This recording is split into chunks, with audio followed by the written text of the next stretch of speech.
Okay. Daniel chapter 7 is what we're going to be looking at this evening. It is a fairly involved chapter. Now, we covered chapter 2 last week in one sitting.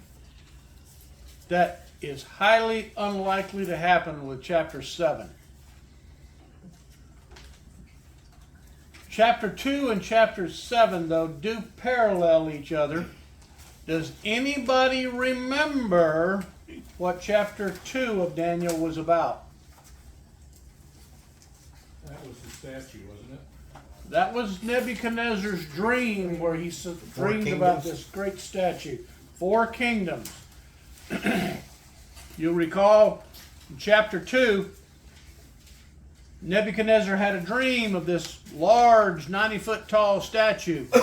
Had a head of gold, which Daniel told him represented him and his kingdom. Arms and chest of silver, which represented the Medo-Persian Empire. Then the abdomen, the midsection of bronze, which represented the empire of Alexander the Great. And then lastly, the Roman Empire, the iron legs. And then later, even though Daniel interpreted this as one kingdom, you'll notice that the legs and the feet were slightly different. It wasn't just iron, it was iron mixed with clay. Daniel said that part of the kingdom would be a mixed kingdom. And of course, how many toes did the statue have? 10. Well, of course, how many toes have any of us got? 10. You're going to see that pop up again this evening. Now, and of course, that last part represented the Roman Empire, and we will see that there's going to be yet a revived Roman Empire. Now, we know that pretty much for the most part because, well, Daniel interpreted the dream for Nebuchadnezzar and told him what all those were. And of course, at that time, from Nebuchadnezzar's perspective, he was the head of gold, and everything after that was future events, at least from their perspective. Well, of course, we're looking back on it, on something that happened about, I'd say around 2,500 years ago. Well, chapter 7 parallels a lot of this, with one exception. In chapter 2, who did the dreaming? Nebuchadnezzar. And his dream was from his perspective.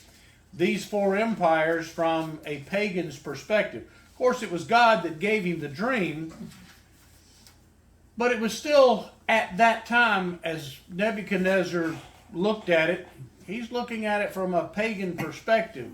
Because at that point in his life, had Nebuchadnezzar come to a knowledge of the true God? No.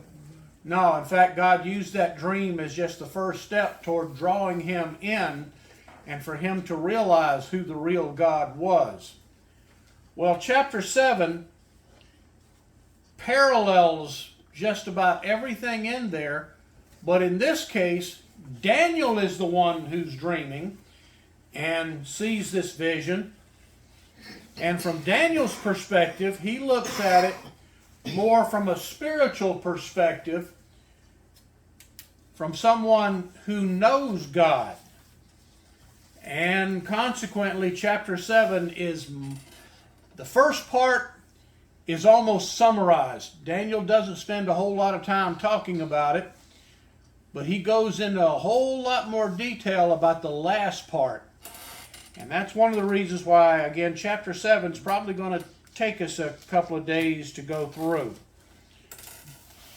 All right, and we're going to nitpick this as we go through it and see just what this is talking about. Verse 1, again, Daniel chapter 7 says, "In the first year of Belshazzar, king of Babylon, Daniel saw a dream and visions in his mind as he lay on his bed. Then he wrote the dream down and related the following summary of it." Now, first off, in chapter 2, who was the king at the time? Nebuchadnezzar. Nebuchadnezzar. Now notice who's king, Belshazzar. Do you recall what the relationship was between Nebuchadnezzar and Belshazzar? Uncle and nephew. Go another generation. Yeah, Belshazzar was the son of Nabonidus. Now, Nabonidus is not even mentioned anywhere in Daniel, but we know from historical records that he was actually the real king of Babylon at this particular point in history. But Nabonidus was busy out conquering new territory and was rarely in Babylon. It's also believed that Nabonidus had some differing religious beliefs from most of the Babylonians and that he was not a popular king. So he spent most of his time out as general of his army and put his son Belshazzar on the throne. Of course, Belshazzar wasn't the actual king, Nabonidus was, but Belshazzar was the, what we might call the de facto king, which means he's the one running the show. Just like right now. Again, I don't want to get political this evening. This is just an easy illustration. Because we all know who's the president of this country. Joe Biden. All right. Well, the president is Joe Biden, right? Obama's running it. Well, I know, but we all have our own opinions as to who's actually running the show. Right. Yeah. That was the situation in Babylon. Nabonidus was the king, but he really wasn't the one running the show. His son Belshazzar was, because Nabonidus was gone off gallivanting, doing whatever he wanted to. And Nabonidus was the son-in-law of Nebuchadnezzar. So we're talking a generation or so later, and in here it says this is the first year of Belshazzar. Now also, you'll recall that back then, unlike the way we count things, the first year, they didn't count as the first year. Anybody remember what they called the first year? First full year. Yeah, well, it was the accession year. For example, and of course their calendar was not the same as ours, but they did have a calendar, so bear with me. Let's say that in the equivalent of our calendar, they came to power in June. They would call from June to December the accession year, and then the first of their full year, that would be the first year. Merrill just mentioned the first full year is what they called the first year. Now, why is any of this even important at all? Well, it gives us an idea as to how old Daniel was at the time. He's probably about 67 or 68 years old. So Daniel's not a young man at this point. And I realize some of us in here are thinking, that's not old. Well, when we were all 20 or 30 years old, we all thought that what we are now is ancient, didn't we? Yeah. Your perspective on what's old kind of changes as you get old, don't it? Well, anyway, he would have been about 67, 68 years old. The other thing that's important here is there's almost, at this point, no mention anywhere in this chapter of Shadrach, Meshach, and Abednego. A lot of people believe that by this point, his three friends are probably dead already. Which is entirely possible because, people didn't tend to live quite as long. And there was also a lot of political and military upheaval at this point. So, but anyway, Daniel has a dream. Now, beginning in verse 2, you're going to notice a difference. Everything up until this, including verse 1, is written in the third person. It says, in the first year of Belshazzar, the king of Babylon, Daniel saw, third person. Now notice verse 2, it says, Daniel said, I was looking in my vision by night, and behold, the four winds of heaven were stirring up the great sea. From this point forward, Daniel is now writing in the first person. It all changes. So we know that, of course, this is Daniel's own personal vision. Now, I'm going to give you a quick Hebrew lesson here. when it says, behold, the four winds of heaven were stirring up the great sea. Now, on the surface, that would seem to be a pretty straightforward statement. However, some of you may be aware of the fact that in Hebrew, which, by the way, at this point, because he's speaking in the first person, Daniel is no longer in the original language. He is no longer writing in Aramaic. From this point forward, he's again writing in Hebrew, because this is his own personal words. In Hebrew, the word that is translated wind is the same word. It's identical. Same word that means spirit. Goes back to Genesis. Because, for example, when God created Adam and Eve, in the account of his creation of Adam, for example, it says God breathed into Adam, put breath in him. Well, in Hebrew, that's a very important theological point, because it literally states that God, when he puts the breath in him, in Hebrew, it says God put the Spirit in him. Now, so here, why this is important is, well, before I tell you that, let me mention one other thing to you from a prophetic perspective. Does anybody know, when we're studying prophecies and there's a reference to something arising out of the sea, S-E-A, from the sea, what does that usually indicate? And no, it didn't come out of the water. Humanity. Humanity. It's real interesting that in biblical prophecy, they're almost backwards. When something arises out of the earth, it usually means it arises from an area where there is very little, if any, population. When it arises out of the sea, it arises or comes from an area where there's a multitude of people. And we do tend to use the same concept in English, because how many times have you heard the phrase, a sea of people? We use the same thing in English, and if you got a sea of people, what do we mean by that? A large crowd. Whole big crowd. All right, so in this, it says that these four winds were stirring up the great sea. Now, on the surface, you can look at this and say, well, the great sea might be the Mediterranean, it might be the ocean. Keep in mind, Daniel was a little boy when he was in Israel, probably never saw the Mediterranean Sea. His only concept of a sea might have been, at most, the Sea of Galilee. He was taken into captivity when he was probably about 14, taken across the desert to Babylon. The only sea he may have ever in his entire life seen might be, and that's a big might, could be the Caspian Sea, possibly the Black Sea. But he's in an area in the middle of the desert in what is now the middle of Iraq. In all probability, Daniel's never seen the Mediterranean Sea. Has no concept of it. Certainly has never seen an ocean. So you've got to keep that in mind when you're trying to really understand what Daniel is saying in his vision here. So when he's talking about a great sea, yes, it's possible if you take this absolutely literally, he could be talking about the ocean or the Mediterranean Sea. But in view of the fact, as we continue on with chapter 7, it's obvious that Daniel is relating a prophetic vision.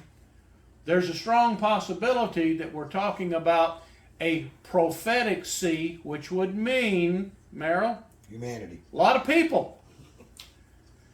Now, here's why the issue with the wind and the sea comes in. If wind also means spirit, is it possible that what Daniel is telling us, that in his vision, what he's seeing is that there's a spiritual conflagration going on that is stirring up the people? What do you think's going on right now in the world around us? Why do you think the world is in such an uproar now? War. Well, yeah, but what's causing all the wars? There's a spiritual war going on behind the scenes.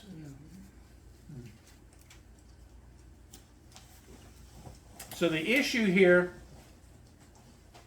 two ways to look at this: literally or prophetically, in which case we're talking about a spiritual battle or war of some sort going on that is causing just the people to get all up in arms, stirring up trouble. Now, verse 3 says, "And 4 great beasts were coming up from the sea, different from one another." Now, once again, this is going to be the first introduction we have to the concept of a beast. And we're going to see here from Daniel, as we continue in this chapter, that when there's a prophetic reference to a beast, it's talking about a kingdom. Folks, don't forget that, because when we finish our this part of Daniel that we're looking at and go back to Revelation, guess what the next thing is that we're going to study as we move on to Revelation chapter 13? 4 beasts. The beast. And if you look at it from the perspective of, and this is one of the areas where people read Revelation and they are clueless. They cannot understand it because they're trying to envision some sort of a weird looking animal that John is describing. And the problem is that John, just like Daniel, is speaking prophetically. A prophetic beast is, while he's describing it as an animal, Daniel makes it very clear that these beasts represent kingdoms, empires. And if you take it that way, it all falls into place. I mean, we've all seen these maps and different depictions that you see them on the internet all the time, that you can do a Google of the beast of Revelation, and it comes up with these weird, multi-headed dragons and such. And again, we know that, the dragon shouldn't be hard to understand because the Bible tells us the dragon is who? Satan. Satan. But people look at that and they're trying to envision this weird multi-headed, multi-horned beast and what have you. And Daniel tells us what this thing means. It's talking about a kingdom, an empire. All right. So let's continue. 4 great beasts were coming up from the sea. In other words, they were emerging from where people already lived. Now, to give you an example why that even makes any difference, if we were describing the rise of the United States, would we describe in prophetic terms? The United States would not have arisen from the sea, would it? Because how many people lived in America when European settlers began moving here?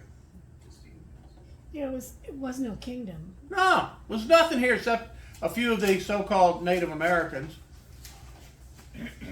And by the way, don't let the politically correct people kind of, hornswoggle you into the concept of a Native American, because guess what? They weren't native. They moved here too at some point, and even before that. We just don't really know when, but anyway, even if you consider the Native Americans, there was only maybe a few 100,000 of them, across the continent. So when settlers began moving here, the North American continent was pretty much, except for them, vacant. So that's the comparison you can kind of draw here. But what he's saying here is where these beasts, these empires arose, was from an area where there were people already living, where there were previous empires. All right, verse 4. Now he begins describing these beasts and these empires. Now you'll notice as we get into this, the first 3, he basically gives us no description at all. Now I'm going to kind of jump ahead just a little bit. If you go to verse 15, I'm not going to read it because we're going to get into that later on. But beginning in verse 15, he just glosses over the first 3 and then gives us a very detailed description of the 4th beast. As we go back, I'll explain as we go along why he skips over these first three and gives us very little, if any, description of them. Or I should say he describes them, he doesn't tell us what they mean. Verse 4 says, the first was like a lion and had the wings of an eagle. I kept looking until its wings were plucked, and it was lifted up from the ground and made to stand on 2 feet like a man. A human mind also was given to it. All right, that's all the description we have of this first beast. And he does not anywhere in the chapter tell us what it means. Usually Daniel interprets it. He doesn't in this case. So now, I'm going to throw one thing out here for you. Don't get excited over this. I'm going to tell you what some people say, and then I'm going to tell you why it's not right. I've heard some people say, oh, well, here's the United States in Bible prophecy right here. Because what, for example, is the national emblem, or the national animal, if you will, of Great Britain? Lion. The lion. What's our symbol? Eagle. Eagle. Notice in this it says that this beast was a lion with eagle's wings. And what happened to the eagle's wings? Plucked. They got plucked. I've heard people, and I've read to say, see, there it is right there, the American Revolution. That we started off being part of Britain, and then we were torn away from them, and said, and it's given a human mind to it. That's because we're a democracy and we don't have a king. Folks, if you do enough studying, you will find interpretations to that extent. Hogwash. This has nothing to do with the United States or England. And I'll tell you why. Does anybody know what the national emblem of Babylon was? Was that the winged lion? It was a winged lion. Absolutely. It was a lion with wings, and that's exactly what Daniel saw. He saw the national symbol of Babylon. Why doesn't he interpret it for us? Because he knew his readers already knew what a winged lion was. He didn't have to interpret it. He figured everybody in modern day Babylon knows what a winged lion is. So that's a national symbol of Babylon. Now, notice that it says that the wings got plucked, and then later on, it stood up with the mind of a man. What happened to Nebuchadnezzar? He went mad and became like a beast. for He 7 went years, mad then the and Lord lifted him wandered. back up. There you go. He had his kingdom plucked from him. He wandered the bushes for 7 years until it says God gave him his mind back. Daniel didn't bother interpreting this because Daniel knew exactly what this was, and he knew his readers would know what it was. This is a description of the kingdom of Babylon. And of course, then, what came right after Babylon? Medo-Persian. Medo-Persia. So let's look at verse 5. And behold, another beast, a second one, resembling a bear. Now let's stop there. Once again, these same people that claim verse 4 is about Britain and the United States, guess who they want to claim this is about? Russia. Russia, of course. And it even says here, and it was raised up on one side, and 3 ribs were in its mouth between its teeth, and thus they said to it, arise, devour much meat. And they say, see, that's Russia, because we know that the Russians and the old Soviet Union were greedy, and all they wanted to do was conquer more territory. And here it is. Well, not exactly. Because, notice it describes this bear as being raised up on one side. In other words, try to imagine, if you will, a bear with one side with his legs longer, and in one where the bear is kind of walking lopsided. That's what Daniel is describing. A bear that's lifted up on one side, or actually I guess it would kind of be the other way around, because he's kind of sitting like this. Because the Medo-Persian Empire was a dual empire, wasn't it? And the Persians overruled the Medians drastically. It started out very briefly as the Median Empire until the Persians took over. They joined forces, but then it only took just a very short period of time till the Persians just completely overshadowed the Medes. And so That's why you have a lopsided lion. And guess what animal the Medo-Persian Empire was known for? Bear. A bear. Notice it says that he had 3 ribs in his side. The Medo-Persian Empire was known for overthrowing 3 other significant empires: Babylon, Egypt, and Lydia. The Egyptians had their own empire and were a strong force there in northeastern Africa until the Medo-Persians basically completely overran them. They'd already been defeated by the Babylonians, but Nebuchadnezzar chose not to completely overthrow the Egyptians. Well, the Medo-Persians came in and they did. And then once they went there, they turned westward into what had been known then as Lydia and overthrew that empire. So they were known for overthrowing 3 what was then major empires: Babylon, Lydia, and Egypt. There's your 3 ribs right there. And the Medo-Persians were known for being an absolutely bloodthirsty bunch.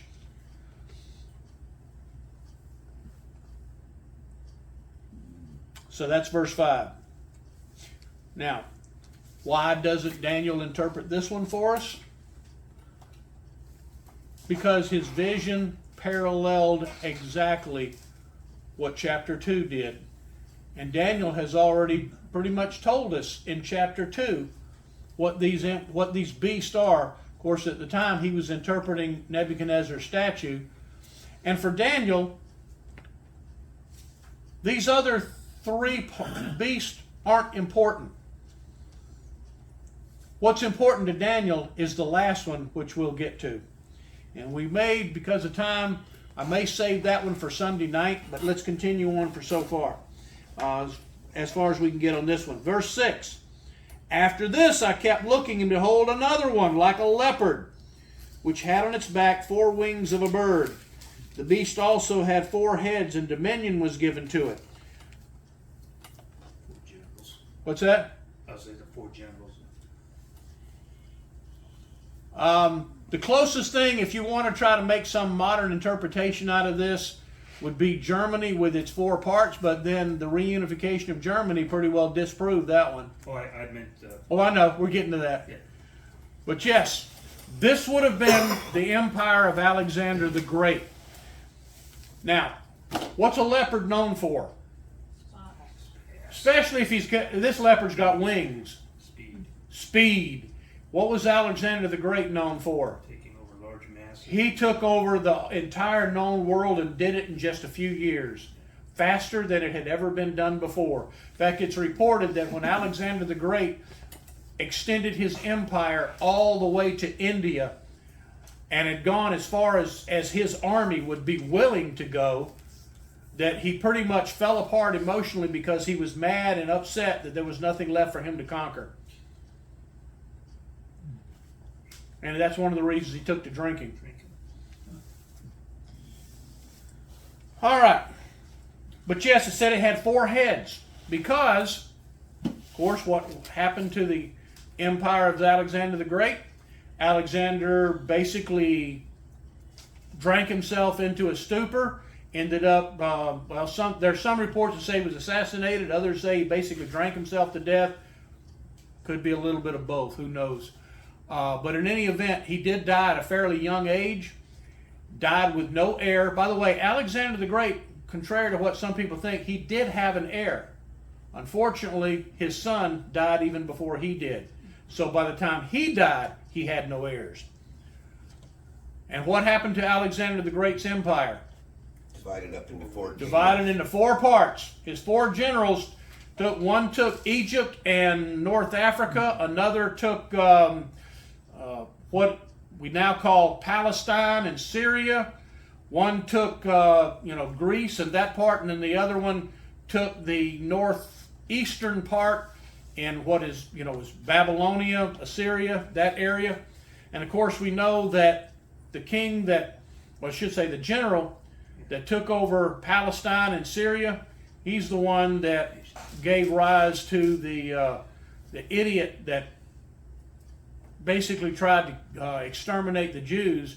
and that Daniel refers to later on as the abomination of desolation. But anyway, Daniel doesn't go into a lot of detail about this. He doesn't describe all of this. Again, why? Because he's already told us what these first three kingdoms are when he interpreted Nebuchadnezzar's vision in chapter 2. Daniel knows at this point that he is seeing an exact parallel to what he interpreted for Nebuchadnezzar. Until he gets to the last one. Verse 7 says, "After this I kept looking in the night visions, and behold, a fourth beast, dreadful and terrifying and extremely strong, and it had large iron teeth." By the way, in Nebuchadnezzar's statue, what was the fourth kingdom made of? Iron. Iron. There you go. Large iron teeth. So, again, I guarantee you that the parallel here did not escape Daniel, but the way this beast comes out, it disturbed him because it was far more detailed than what Nebuchadnezzar's vision had been. It said, large iron teeth, it devoured and crushed and trampled down the remainder with its feet. And it was different from all the beasts that were before it, and it had 10 horns. Now we're getting to the interesting part. Now we know, by the way, some of you may have wondered when we interpreted or looked at chapter 6, how it is that this fourth beast, we knew that it would have 10, it would be 10 nations or 10 confederations within it. Now we're getting to that. Because this booger's got 10 horns. And as we get on in the chapter, and I'm going to give you a little heads up because we're not going to get that far tonight, but as we get to the interpretation of this, those 10 horns we find out basically are 10 kings that all exist within this empire. Well, now, yes, the empire of iron, we know from Nebuchadnezzar's vision and from chapter 6 that was fulfilled in the Roman Empire. But then we're told, or we have interpreted, I should say, that the Roman Empire apparently has not completely gone away. And I'll give you an idea as to why we come to that conclusion. When the Babylonian Empire was overrun by the Medo-Persian Empire, what vestige of the Babylonian empires were left behind?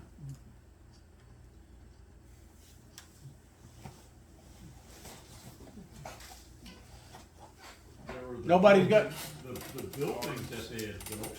Well, yeah, you had the culture there, but Nebuchadnezzar was dead, Belshazzar was dead, Nabonidus knew not to go back home, and later he was dead. Babylon today, what has become of Babylon? Gone. Gone. So in other words, the Babylonian Empire is gone. Medo-Persians, when they were overrun by Alexander the Great, what became of their empire? Disappeared. Gone. And then Alexander the Great, his empire gets divided up among those 4 generals, and once the Romans came in, his empire? Gone. Gone. The Romans, on the other hand, did anybody actually defeat the Roman Empire? No. It just kind of fell apart from the inside and fractured. But the Roman Empire never went away. For example, is Rome still there? Yes. Yep, Rome's still there. And France, which was called Gaul back then, Germany, which was in Latin Germania, the British Isles, all of those Roman provinces, they have their own governments now, but they're still there. They were never defeated. That empire fell apart from the inside because of internal corruption. It was never completely went away. That's why in Nebuchadnezzar's vision, the bottom part of his statue was still of iron, but it was fractured. Partly of iron, partly of clay. That's why almost universally, those who ascribe to the premillennial understanding of the book of Revelation have all agreed that the Roman Empire has not completely gone away, and that in the not too distant future it is going to be revived. And we are already now seeing the semblance of a European confederation coming back together, aren't we? Used to be called the Common Market. Well, the Common Market went away, and now what have we got? European Union. European Union. Europe is coming back together. Well, what Daniel sees here, these 10 horns, the Roman Empire never had 10 kings. It had Caesar, period. Even when the Roman Empire split into two parts, when there was an eastern half and a western half, one at Constantinople and one at Rome, that's only two. They had an eastern emperor and a western emperor, not 10, they had two. What Daniel is seeing is this booger's got 10 horns to it. And as I'll mention to you later, what we will see when we get past verse 15 and onward, he tells us these 10 horns are in fact 10 kings or 10 leaders of some sort. So this is some kind of a monster that he's scratching his head thinking, there's something different about this one. Verse 8 says, while I was contemplating the horns, behold, another horn. He's already got 10. Now he's saying there's an 11th one. Another horn, a little one, came up among them. And 3 of the first horns were pulled out by the roots before it. And behold, this horn possessed eyes like the eyes of a man, and a mouth uttering great boast. In other words, if we skip forward a little bit and we cheat and look at where Daniel interprets for us later the meaning of these horns, and he tells us they're leaders. And I'll leave you with this because we'll pick up here Sunday night. What he is seeing here is a new empire that's coming to fruition that has 10 leaders, 10 kings. Interesting, and that's one of the reasons Daniel's kind of confused here. An empire with 10 kings to it. But he said then there's an 11th king, a little leader, a little horn. But then lo and behold, this little leader becomes powerful and forcibly overthrows 3 of the other 10. And not only that, but this little horn is boasting things that are blasphemous, bragging things. And when it says he has eyes, well, eyes of a man, let me explain what he's talking about here. Any of you ever heard of the seeing eye, the all-seeing eye? What does that mean? Who's that talking about?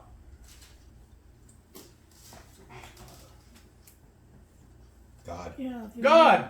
Because who sees all things? God. God does.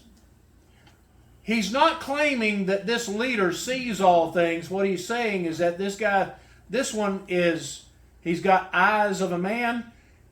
He is a man, and apparently he's very boastful, probably very intelligent, and he knows things. He sees things. He's the Antichrist. Absolutely.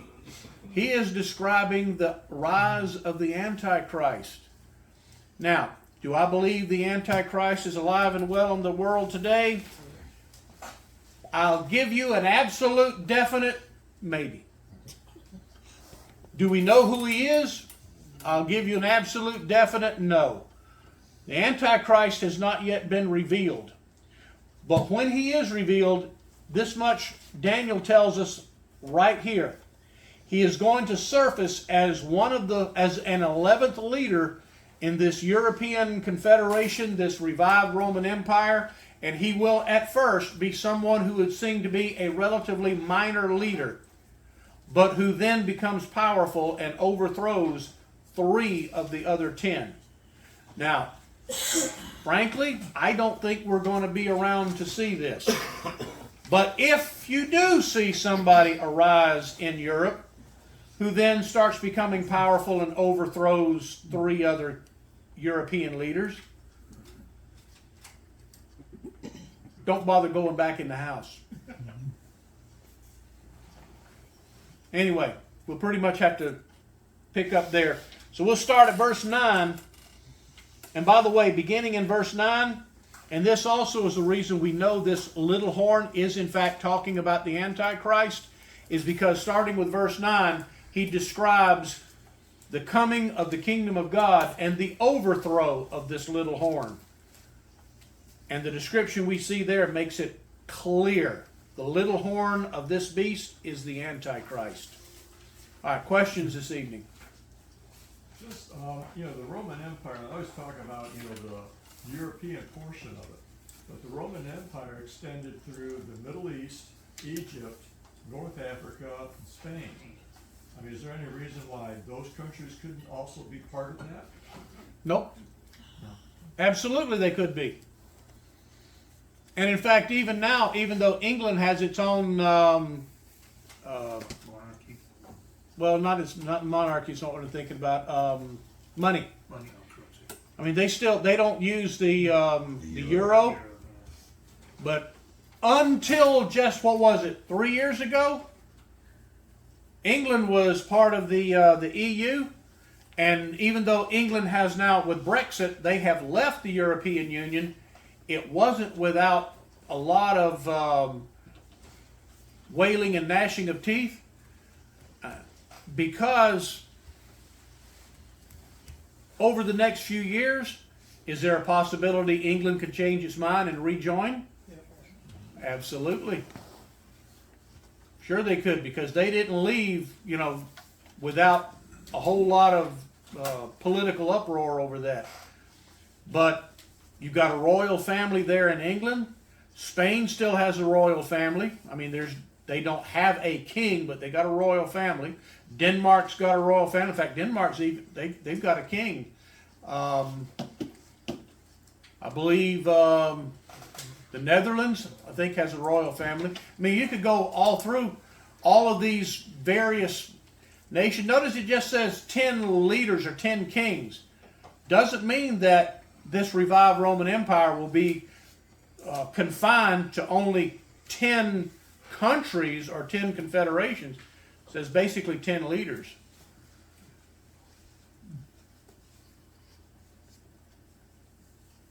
And then with an 11th one coming up afterward, which could, for all we know, be the Secretary General of, the EU.